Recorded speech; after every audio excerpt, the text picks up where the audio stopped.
Hello, welcome to another sustainable... Everyone's looking at me. First time filming alone. It's way more embarrassing. Okay, so...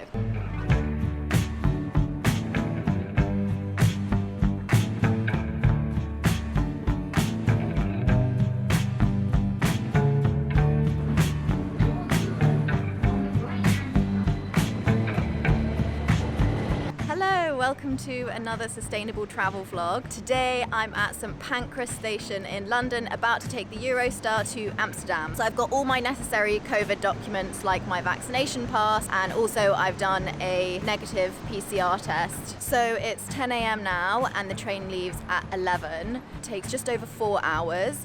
But I know it can go quicker. I don't know why this one's a bit longer today. So we should arrive in Amsterdam just after 4 p.m. because of the time difference. And the route the train takes passes through England, France, Belgium and the Netherlands, and it stops at Lille, Brussels, Rotterdam and Amsterdam. So in this video I'll just be showing the journey from London to Amsterdam, but I will be carrying on to Zurich tonight on the new sleeper train. So there will be a kind of like part 2 to this video. So if you want, you can see the entire journey from London to Zurich via Amsterdam and the sleeper train. But for now I'm going to head into the station.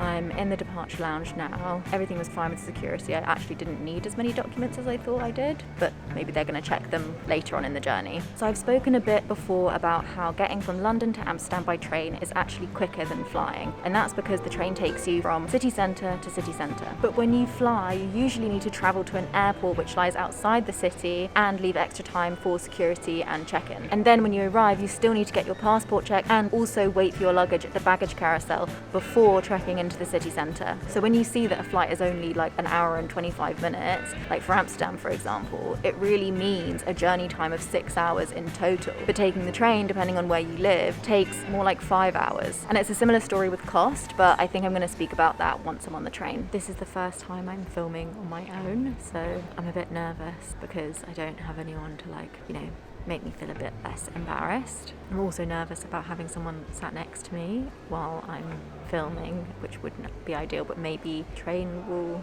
not be that busy. The Netherlands is one of the most popular destinations for people in the UK to travel to, and Eurostar started running direct trains to Amsterdam in February 2018. Unlike when you fly, travelling on the Eurostar means you don't have such strict baggage restrictions. Going through security is a lot easier, you don't have to worry about liquids being under 100 millilitres, you can bring your own food and drink, and there's also access to Wi-Fi the whole way, even in the Channel Tunnel.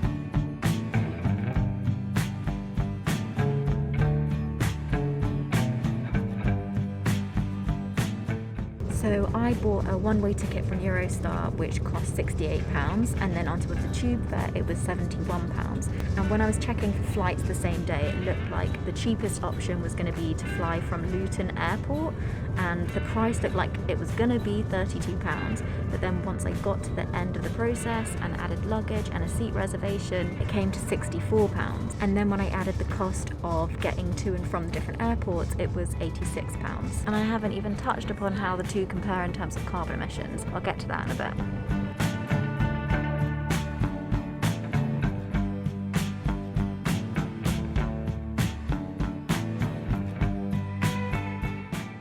Because I've travelled on this train quite a few times, I often take for granted just how incredible it is that it goes underwater. The Channel Tunnel is the longest undersea tunnel in the world, and in total it's just over 50 kilometres, and the section underwater is 38 kilometres long. And it's actually made up of 3 tunnels, all of which link England to France. 2 are rail tunnels used for freight and passenger trains, and the 3rd is a service tunnel, and it only takes 20 minutes to pass through the tunnel. I also discovered that although this tunnel was finished in 1993, there had been discussions to have an undersea connection between England and France in the early 1800s. The tunnel was part of the vision the Victorians had for the transformational nature of the railways, and that connection was considered crucial to this. So in 1880, the Victorians actually did start work on one, but it was never finished because of technical and political issues at the time. They were worried, for example, about the risk that the tunnel would pose if they were ever to go to war with France again. But those tunnels still exist today, and there's even some Victorian graffiti on the walls of one of them which says,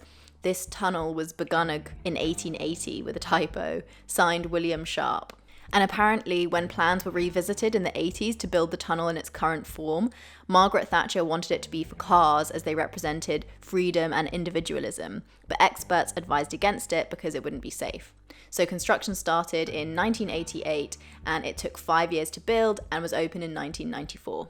Safe to say I'm happy it's for trains rather than cars.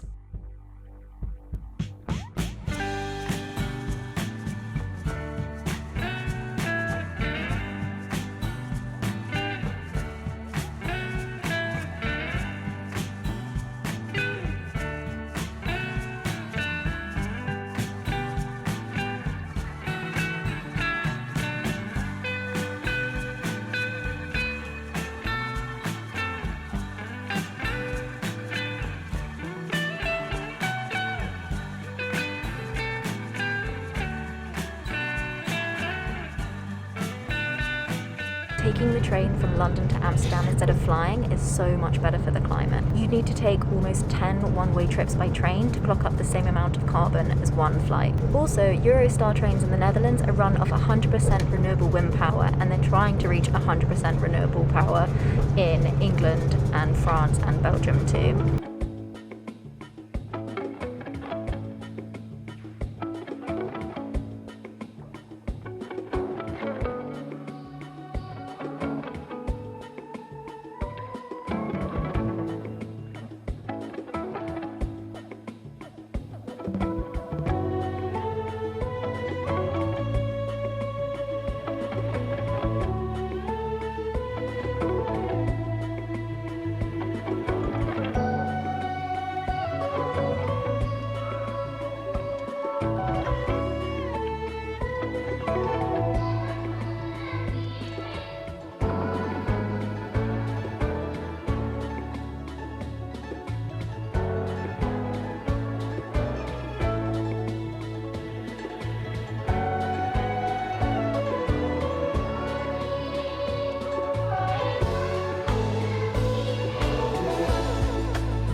Okay, so we've just arrived at Amsterdam station now. It's Amsterdam Central station.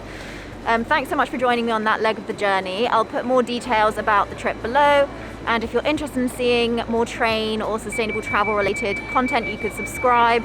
But for now, I'm going to get some snacks before I continue my journey to Zurich on the sleeper train. See you in the next one.